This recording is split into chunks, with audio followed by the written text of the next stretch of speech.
Lauren, police say the suspect was just released from jail.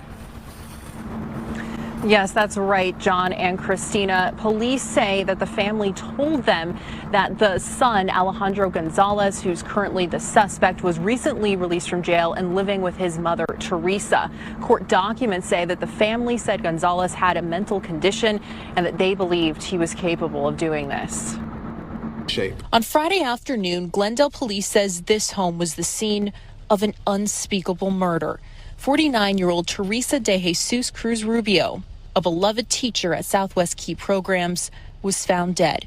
Cop cars and crime scene tape covered the street, alarming neighbors like Dora. About 12:30, 1 o'clock in the morning, officers just started showing up, and the whole street was closed off. Police say Teresa's sister was the last to talk to her late that afternoon. She was calling her to confirm she'd be at a family gathering, which was supposed to be Teresa's surprise birthday party. But when she didn't show, family became worried. They finally got inside her locked home near 43rd Avenue and Bethany Home Road with the help of a locksmith around 11 p.m. That's when they made the gruesome discovery. The 911 caller stated that a family member was inside of the house and was deceased and that the victim's head had been cut off. Brian Hoskin with Glendale PD says officers found the victim under a blanket with multiple stab wounds. Officers noticed the shower was still running and a bloody kitchen knife was in the sink. Teresa's sister told officers her burgundy GMC Yukon she gave Teresa to use was missing. Fox 10 obtained this video of the SUV captured by a neighbor's Ring video leaving the home in the late afternoon. Around 3 a.m., police located the car with Teresa's 25-year-old son, Alejandro Gonzalez. Police say he had injuries on his hands and arms and blood on his clothes. Once in custody, court documents say Gonzalez admitted he stabbed his mother, but told officers he did it after another unknown suspect he was doing drugs with stabbed her first. Alejandro claimed there was another suspect involved, but no evidence pointed to this as the detectives looked through the scene and all the evidence that they collected. He's currently booked on first-degree premeditated murder and theft. A judge set bond at $1 million, cash only. What's up, everybody? How's everybody doing today? Hope your day's going pretty good. My day's going pretty good. Got a story for y'all today, coming out of Arizona, located in Glendale, Arizona. And shout out to everybody in Glendale, Arizona. Now, before I get started this story, I want to say this here. If you're not subscribed to the channel, like, share, comment, and subscribe to the channel. And also, hit the notification bell so when every time I drop a video like this, you will be notified. Now let's get into the story. On the screen here, I have 25-year-old Alejandro Gonzalez, and he took the life of his mother, 49-year-old Teresa Cruz Rubio. And I want to send my deepest condolences out to the family of Teresa Cruz Rubio because the way that she lost her life was very tragic. Let's get into the story. The family told the police that the son was just released from jail and he lived with his mother. And the family said that he had a mental condition. And they believed that he was capable of doing something like this. So the family already knew that this man here was crazy. He was cuckoo. He was already capable of taking his mother's life. Now, the family did not say that he did anything in the past or there was any type of red flags that he have done something like this to someone before or any type of assault at all. But the young man, 25 years old, was already just released from jail. Why does mental condition has to always be brung up when somebody do something stupid like this?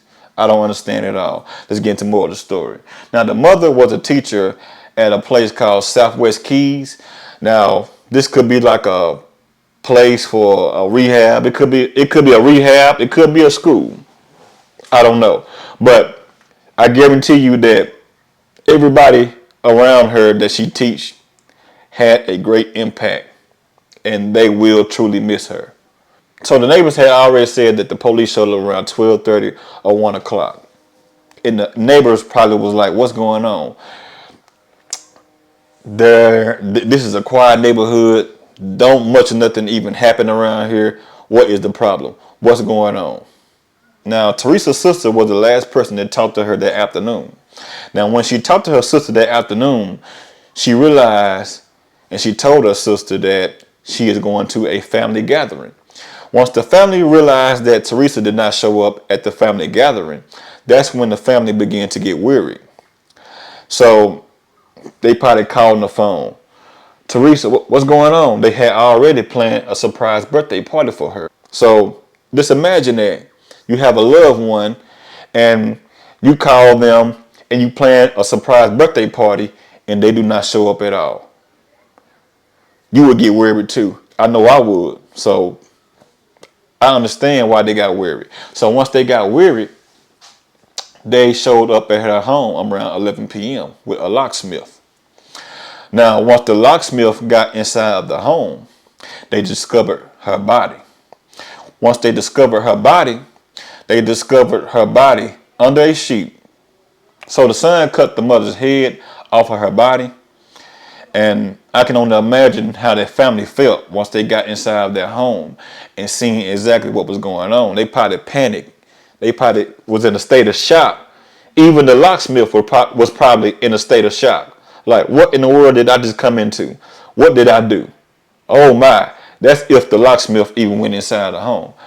But once they found the woman's body inside their home, step 2 had to come in process. So they had to realize that, hey, the son is not here. So they seen the son leaving on the ring camera, on the neighbor's ring camera. And they realized that the burgundy SUV that the sister let her borrow was not even at the home. So they began to get really weary at that moment. So they began to look for the son. They found him with injuries on his hands and also blood on his clothes. And once they took Gonzalez in custody, he admitted to stabbing his mother. And he said that he did it after a person that he was doing drugs with stabbed her first. Now, why did he tell a lie like that? And the reason I said he told a lie because the police did not even discover that there was a second person involved in this case. So there was no evidence at all of a second person even coming inside their home, stabbing his mother. Sad situation. This here is a straight up shame. Now, they put him in jail. And he is placed in jail under a $1 million bond, cash only. Good. And I also think that this guy here deserves the death penalty because what he did was evil. How evil do you have to be to take someone's head off of their body? Decapitated his own mother's head. How evil is that? If it's not the parents taking the child's life, it's the children taking the parents' life. If it's not the children taking the parents' life, it's the parents taking the child's life. What is going on here in the United States of America? All around the world, to be exact. But this here happened in the United States of America, in Arizona. Now, they're saying that he has a mental illness. I don't care anything about this guy's mental illness because what he did, he knew exactly what he did. He knew exactly what his intentions was. And a lot of times it wound up being the mother's own child that takes her life, especially when he wound up staying with her. Why is that? I don't understand that. Your mother is already giving you a place to lay your head, giving you a place to go to sleep and think on your next plan for the next day. But no, this guy here had to take his mother's life. He's not a son. I don't know what you call this guy. But I hope he get the death penalty because what he did was wrong. It was tragic. It was evil. Y'all leave a comment and let me know what y'all think about this. Do y'all think this guy should get the death penalty or just life in prison? I say the death penalty because everything that he did, he knew what he was doing. I don't care anything about no drugs or mental illness.